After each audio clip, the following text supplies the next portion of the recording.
Good evening, everybody. Welcome to City Hall in beautiful Twinsburg, Ohio. At this time, it is 7 o'clock. I would like to call the Caucus meeting for July 8th, 2025 to order. Shannon, if you would please call the roll. Mr. Post? Present. Mr. Bellin? Here. Mrs. Walker? Present. Mr. Bonacci? Here. Mrs. Labby? Here. Mr. Fury? Here. Mr. Carr? Say present. I did that for you, Ms. Walker. Thank you. You got it. Appreciate You that. got it. Do we have any presentations this evening? There are none. We have none. Do we have any items for discussion? Any update on the Hill? The hill on the On the hill. Chestnut Any Trail. any updates since the last meeting on Chestnut Trail? No. So I'll tell you what's interesting. I did actually have a conversation with the woman whose husband was on board forever, and I think is still the treasurer. I think you met with him actually. And they told me that the reason why the city started cutting it in the first place, this is what they I told know me. what you're talking about now. It took me a minute. I wasn't catching the Chestnut Trail. Hill. So Chestnut. I saw it. The reason that the city started cutting it so long ago, because they were one of the original houses, is the fact that the city should have never allowed that grade in the first place. And because the city allowed the grade 30 years ago, because it was supposed to be only 20, 25%, and it's a 45, because the city didn't, the city approved, like, it happened under the city's watch, the city said, all right, you know what, we shouldn't have let City that didn't happen. say that. One man said I'm just telling you what I was told. That because that's why the handshake deal happened, because the city was like, yeah, that's tough for you guys to cut, we'll cut it. That's what I was told. So whether that's true or not, I just thought I'd pass that along, that is maybe one of the reasons why the handshake deal happened in the first place. Whether that's true or not, we'll never know. Just telling you the story I heard. Right. None of us know that. None of us know the We don't truth. know that. I'm just telling you the story I heard, which is why the city entered a handshake deal. Right. Just thought that happened the other day, that conversation. It's my next door neighbor's mom. That's the only reason I was talking to her. Okay. At my rental, the people next door, their mom. Anyways, any other items for discussion? Mayor, I believe in lieu of the safety meeting tonight, you were going to give an update on the street parking, where we're at with that. Yeah, it was on the agenda. I'm waiting for him to call it.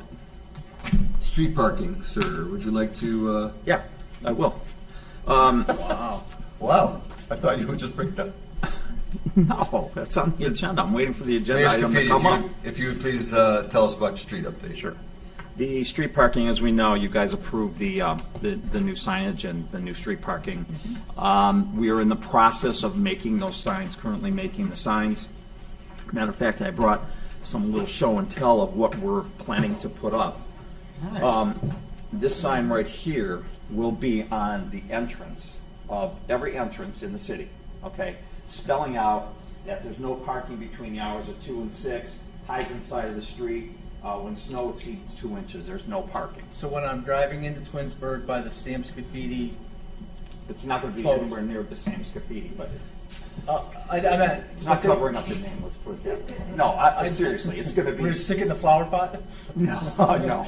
But there will, wherever the closest pole is That's there, fine. I yeah, got we it. just don't, we want to put up additional. But that's the one you're gonna have. So when you come into the city, you've been told. On every entrance, correct. Okay.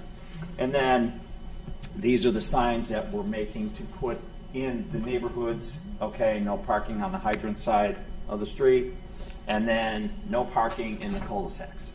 Love it. All right, so this is what is in the process of being made right now. As you can see, the color's not actual at this point, and they're having a little problem with our printing machine, which should be fixed. I don't know, they're expecting to have a bunch of these made by the end of the week. So, and now, of course, we have to start with areas throughout the city, because this is a big undertaking. It's a big task to do, to take care of all these signs. So we're going to start in Ethan's Green area off of Ethan's Drive. Okay, we're going to start in that area, and then we're going to keep moving through. We're going to come down Glenwood, and we're going to go into the Timothy area and all that there. So it's going to be a process to do this. It's not going to be done overnight, but and of course it takes funding to do all this too, because we're making signs, all new signs for the whole city. So it'll be done. It's in the works. Are you saying the coloring is going to be more red than More orange? red, Is that, yeah. okay. Yeah. You don't like orange? No. That's not the sign color.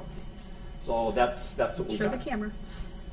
Anybody have any thoughts or? I think those look excellent. I love that you're specific. I think it's great. Yeah, that's what council requested. So, I think it'll help the we residents. provide. You're all right, Mayor. Okay, so that's all I have on that. Any other questions? Now, are you going to start with the entrance ones first to the city and then do all the others? Yeah, we'll probably do all those first. Those will be Yeah. done first. That would make sense. Because we'll be able to make all those and put them through. Awesome. Awesome. It's great we have our own sign. That's the end of my report. Thank you. That's the end of your report? My end of my report. All right. Thank you. Thank you. Any audience participation this evening? There is. There Jonah? is? Okay. Jonah Pichette? Hey guys, Hey, John. Jonah Pichette, 11146 Heritage Drive. I just wanted to give you a couple updates on the Environmental Commission. We had our Shred Day event, and the first one was a hit. I'm sure you saw it on the city, so non-city Facebook pages. By about 10:15, it had, filled the truck, and had to start turning people away. I want to thank the service department for being there, doing the awesome job they always do, helping run that. I want to thank Gina, Virginia, and John of the Environmental Commission for really, stepping up, helping out during that time. And I want to thank Mayor Scafidi and the administration for adding a second Shred Day event. It's been a couple of years since we've filled the truck that quickly. We've always filled the trucks in recent years, but never that early. And so I want to thank the mayor and the administration for adding another event so that we were able to accommodate those residents who weren't able to go and attend that event as they had planned. And so just an awesome event right there. I think in the future it might warrant a conversation of starting with two events, maybe one early summer, maybe right after school starts, August, September, something along that lines. Just a conversation for maybe next year. And then second point of discussion is just today the Environmental Commission took a tour of the wastewater treatment plant. Even though we're not really meeting, we're not having our meetings this time of the year, we always like to stay busy. And so we took a tour of that wastewater treatment plant. I've gone now 3 times, and I'm finally starting to understand what goes on there. It is incredibly technical. Nate does a fantastic job along with all the other operators there. I am beyond impressed every time. I always come out learning more than I came in with. A couple things to mention. Flushable wipes are still not flushable, nor are Star Wars action figures or citrus peels or grease or any of that. It adds a lot of burden to the operators there as they're trying to clean and treat that plant. It's really phenomenal seeing the work Nate and all the other operators do with such a small crew. It is a really, really well-maintained facility, but a lot of the equipment is simply on its last leg. We were able to see a lot of the generators. As he talked about his plans for his capital improvement plans that he's brought to council and his vision for it, you could tell that a lot of this is 50, 30, 40 years old, and it is desperately being, just piecemeal together. So they do a fantastic job holding it together, making sure this really runs well. And that's really all I have. I just want to make sure you guys know we're still doing stuff, even though we're not meeting. If you have any questions, I'd be happy to answer them, but that's all. Great. Thank you for Thank you. Thanks, Jonah. Really appreciate you. That's all we have. All right. That brings us to pending legislation. Ordinance 59, 2025. This ordinance is regarding changes to the code as it pertains to the ARB. We're going to read this for the third and final time this evening. The ARB met on July 3rd and recommended the changes to council. And any questions? They met and discussed it. They didn't recommend the changes to council. Okay, I appreciate that. Okay. They didn't not recommend them. They just didn't feel they had enough time to look at it. Gotcha.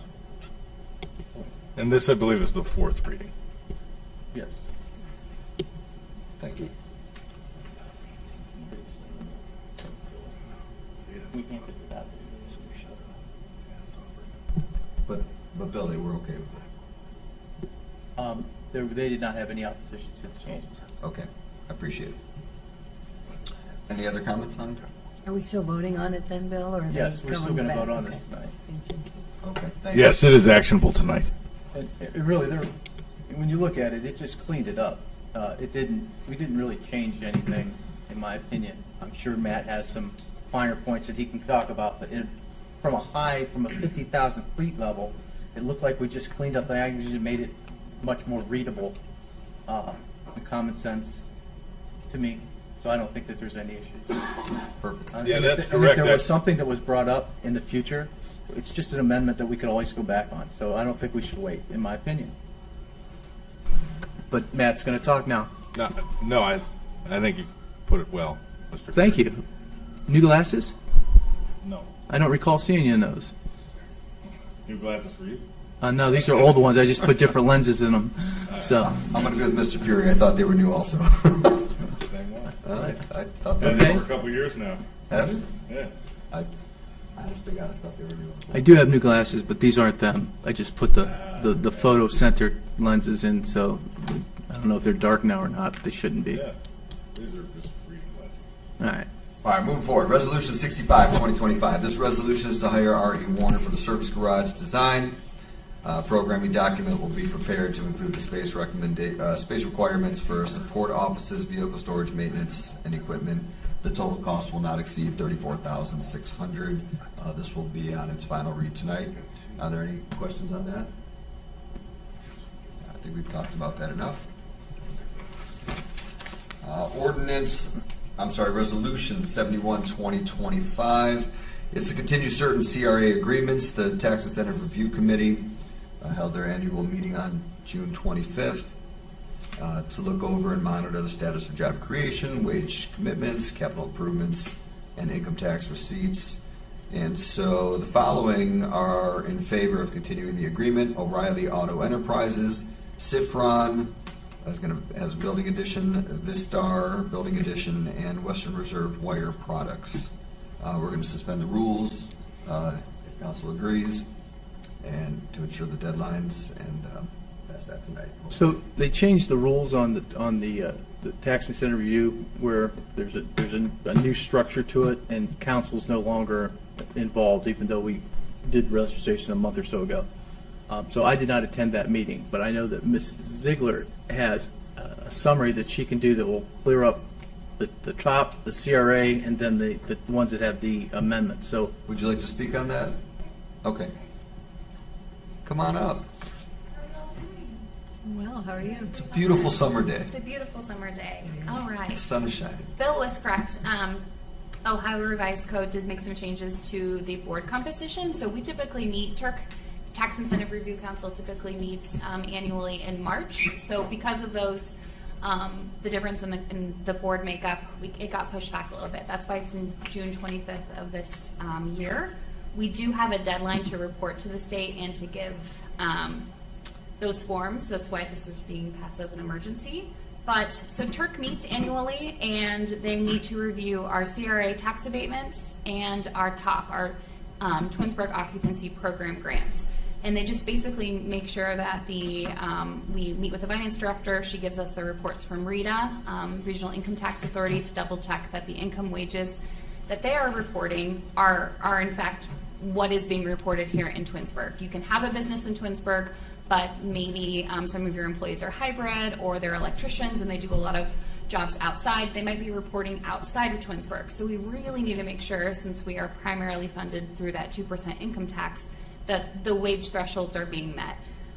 So I'll start with the top agreements really quick. So we have 48-hour books, Airgas, and Safran all met both their wage and their job performance agreement standards. So that's an easy one to say, feel free to continue on. The one that did not, it was in their last year, was Horvath/Thompson Electric. They were recently acquired. They merged, and they did not meet that by, I think they only met 20% of their original goal. They were promising closer of upwards to 1.3 million, and they're reporting only about 458,000. So it was suggested by Turk to continue on the agreement, but the agreement does say if you don't meet the thresholds that we won't pay out. So we won't pay out for that specific grant. And then the last one would be Sifron. Sifron has a CRA tax abatement as well. They have continually not been able to perform at the wage threshold that they had been suggesting they would have, which was $16 million. They are an employer that is well respected in this community and one that we want to keep. And they're still bringing in a pretty high wage number of about 8.6 million. That's nothing to, that's a big number. And so since they can't meet that 16 million original threshold that they wanted, the reason they can't is because they have moved to a hybrid model. It's something that works for their business and they're able to retain their employees, but they will never meet the 16 million. So it was suggested by Turk, instead of always not meeting it, why don't we just amend their agreement entirely? So amending it to lower the threshold wage amount to 5 million, and then we would offer a 50% abatement, 50% of the 2% that we collect would be offered, and then we wouldn't extend the agreement. It's supposed to finish off in 2029. We wouldn't extend it any longer. It would just be kind of a new agreement. So, and Mr. Vizan, if you're the one who, hopefully I'm articulating that all correctly, but those were the suggestions from Turk for the top agreements. For the CRA agreements, all of those were being met. They met all of their wage and their employee count thresholds. So that was easy just to continue on as normal. But if there is any other questions, let me know. No, Okay. that was a great update. Thank you. Okay, yep. Are there any questions? No, thank you very much. Thank you. Appreciate that. I want to add something Yeah. real quick. I got to say the new setup of the board there for the Turk was really, they did a great job this year. And not that we haven't done a great job before, but they all came in. They were new. Some of them, the 2 residents I appointed, had never, they weren't more aware of what it was, and they really came in. They asked great questions. They sat here like it was a very professional board, and they did a good job for us. So I appreciate them. Thank you to them as well. Right? Who did you appoint, say, just for the record? Pardon me. Who were the residents who? One was Jerry DeLiberato and Carrie Crawford. Yeah. Those are the 2. Yeah. Mhm. Great. And Sheila Williams was already on it, correct? Or did she? No, she wasn't on it. As far as I know, I don't. Oh, she's no longer on?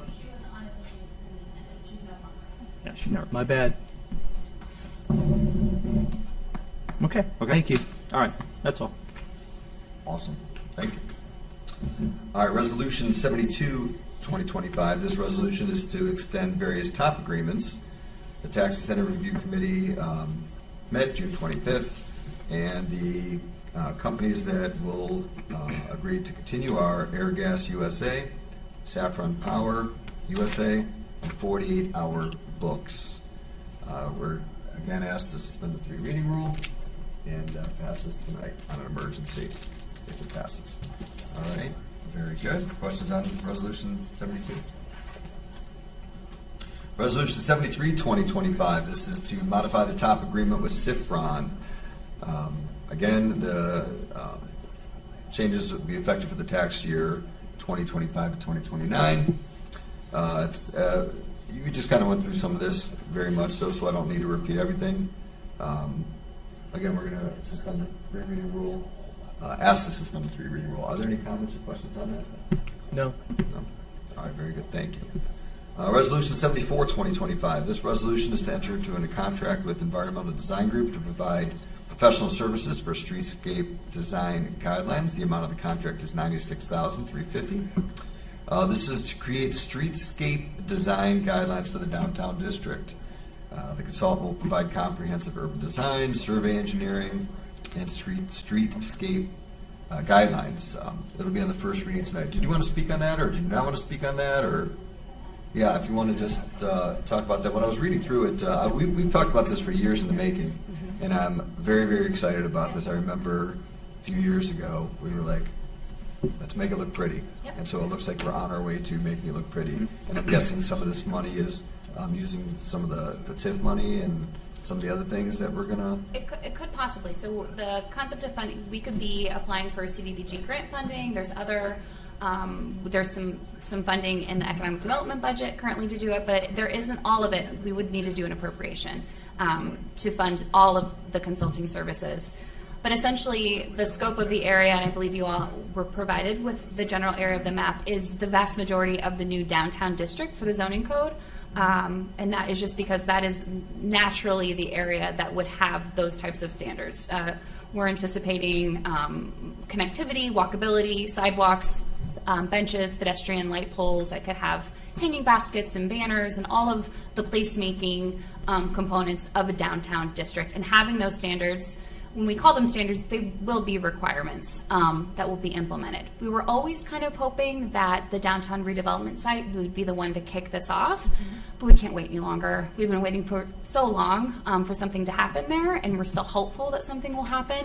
But in the meantime, we've identified East Aurora Road, where Commons Boulevard starts, kind of where the CIC property is, Dunkin' Donuts area, coming into the square. It's also a great time to do this right now because the square, the township is making a significant investment there as well, and we are making sure that we will be compatible with one another. What you see there, it'll flow, it'll look natural, but we are hoping that all of our entry points coming into Twinsburg, it will have a very different look and feel heading into the downtown. So this consultant will have to be obtaining right of way. Right of way acquisition, we don't have complete right of way all the way down on East Aurora Road, but we are phasing. That's the first phase, and then with anticipation that all of the downtown design guideline standards will be applied to that zone. If something happens where an area of development pops up that we aren't anticipating, we would then shift phase 2 to kind of meet the need of whatever development happens. So we can be flexible with that. But as of right now, East Aurora Road would be the first section. Is there grant money available for these kind of Yes. projects? Significant amount of grant money. So typically, we need this kind of a project to show that we've done our due diligence and we have this plan, and that's why we need the money to do this. So we use this as a tool to get the grant money. Exactly. So there was the talk about phasing this as well, possibly, but there is most of the grants that we've been made aware of the funding you need to be applying for in early March and early February. We would miss the deadline for 2025 entirely if we didn't move on this. So, and once you have your design guideline standards, you then can present that pretty package. It looks very, very enticing for the CDBG grant funds, et cetera, to take that. So.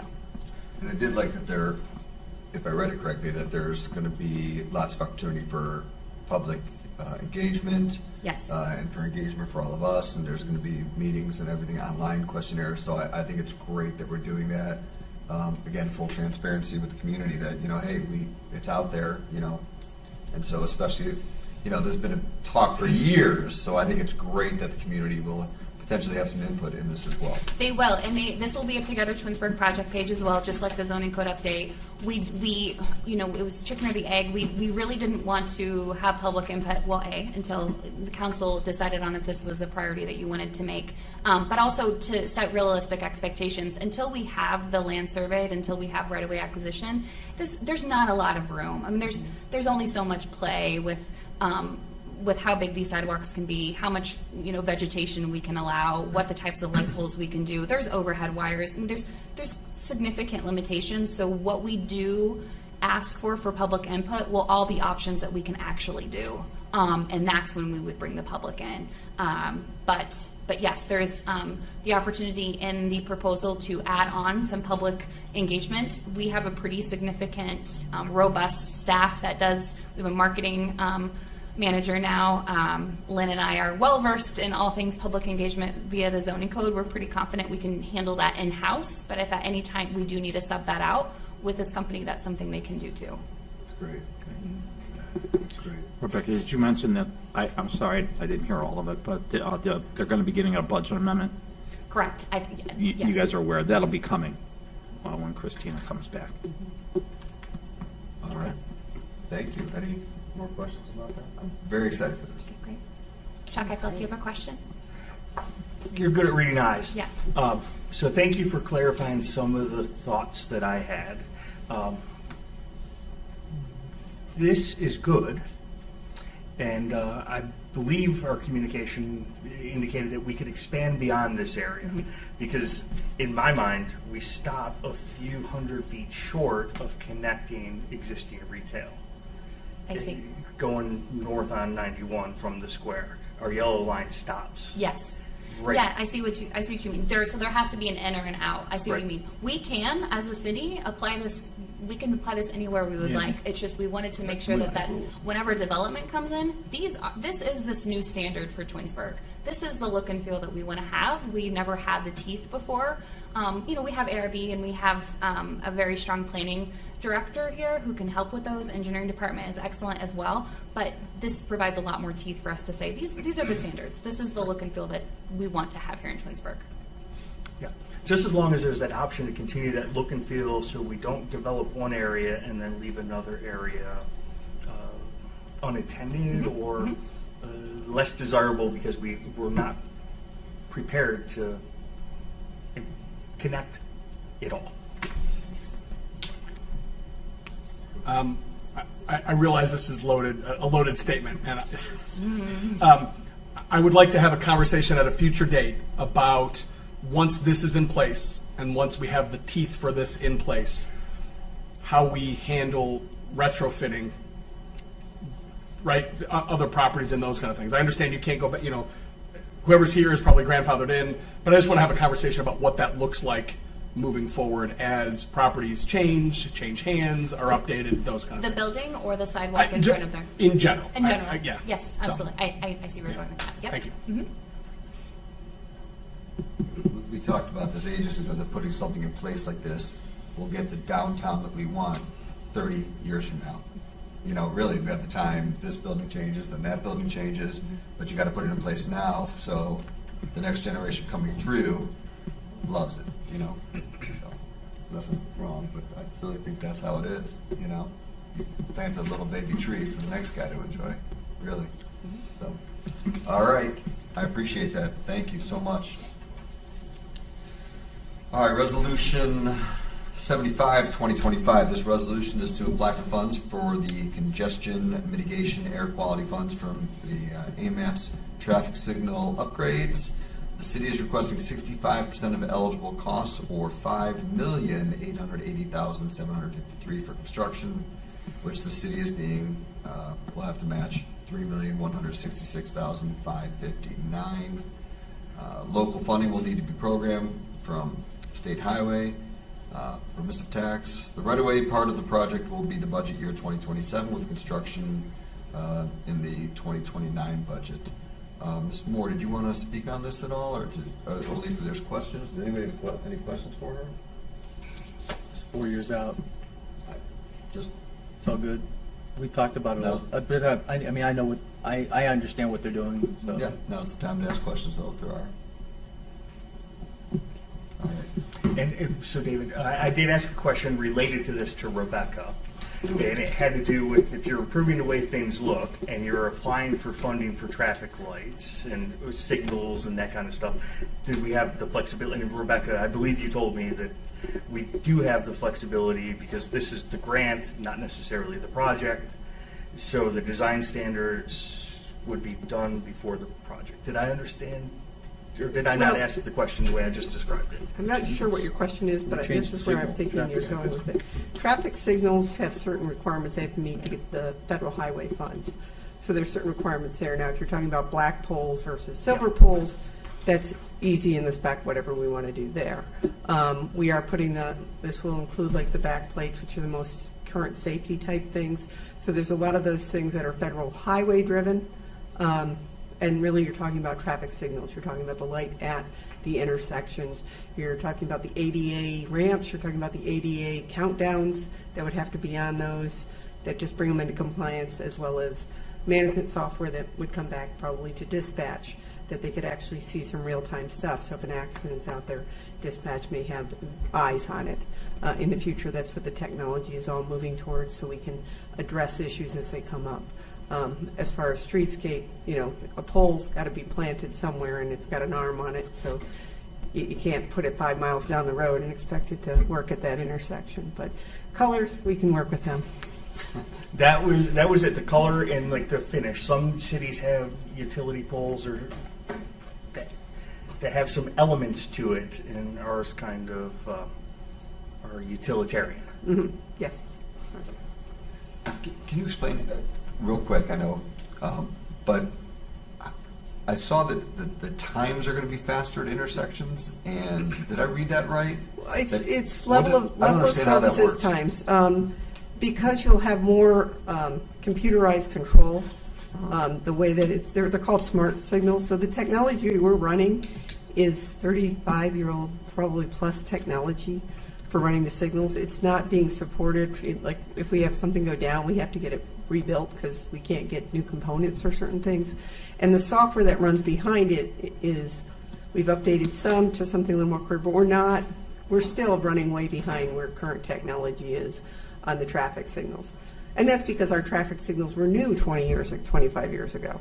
And you're not going to replace something that was new, but they're kind of past their life expectancy. We had a program through AMATS that we'd be eligible for funding. We moved forward with the study in 2023, so we're just keeping the ball going, but we're trying to get close to $6 million in federal funding to do the project. No, but I mean, like, where traffic's going to be faster, and it's at speed. Not speed, it's a delay. Time delay. So Yeah, in other words, if you're going through How the long you wait for corridor, the light. it may take you 5 minutes to the corridor, and you're sitting really at lights for 2.5 minutes of that. Because they'll be more efficient, you may only be sitting at lights for 2 minutes So- in that corridor. So you take a half minute off your commute from the beginning of the city to the end because it's got that better I timing. understood. My question is, how is it more efficient? Does it just look at cameras to see if there's cars? How does it become more efficient? I guess, to me, that's what I'm wondering. It's smarter. It can record those things. It will use technology. You might want to talk to Greg. I'm not the technology buff on the curious how that works. computerized That's my things. question. You don't have to have somebody Yeah. come up and open that big box to change the timing and the thing. We can look at it on a laptop that's got the whole city. Right. I'm Right, just they curious. could have a little bit more control to make adjustments on the fly, but it should have a lot more. Right now, it has like 12 pre-programmed sequences, and it does it based on counts going through there, but it might go to, okay, we're going to run pattern 4. But it might really not be the most optimized solution because you're running a pattern. Now it's running based on truly what that flow is and moving past, and that's how I believe that it's going. So it's no longer, I've got 12 set patterns and I have to pick from one of those patterns. It's here's what's creative happening pattern. in real time, so here's the adjustment that it's going to make in real Gotcha. time. That makes sense. No, I appreciate that. I just didn't understand. Okay, that makes sense. All right, thank you. I appreciate that. All right, moving along to, are there any follow-up questions on that? All right, ordinance 76, 2025. This ordinance is an appropriations amendment to the police department's miscellaneous contractual line, which includes $19,000 for settlement agreement monies and an increase of $6,000 to the flock camera annual services. We're being asked to suspend the 3 reading rule again, so we can get that money as soon as possible. Are there any questions or comments on that? Okay, Resolution 77, 2025. This resolution is for an agreement with the Ohio Public Works Commission for the Highland Road Sanitary Lining Project. The agreement shows the city's intent to reimburse its sewer fund with proceeds from bonds to be issued by the state in the amount of $84,000. Again, we're being asked to suspend the 3 reading rule so we can get the reimbursement request sooner. Any questions? Anything? All right, miscellaneous. Anybody have any miscellaneous? All right, there will be 2 motions during the council meeting for transfers of liquor permits. One is already on the agenda and one is not. It came through today by mail. And since we're going to be on break, we're going to go ahead and do that just so nobody has to wait for that. Okay. Any questions on that? No? All right, so at 7:34, I would like to adjourn the caucus meeting.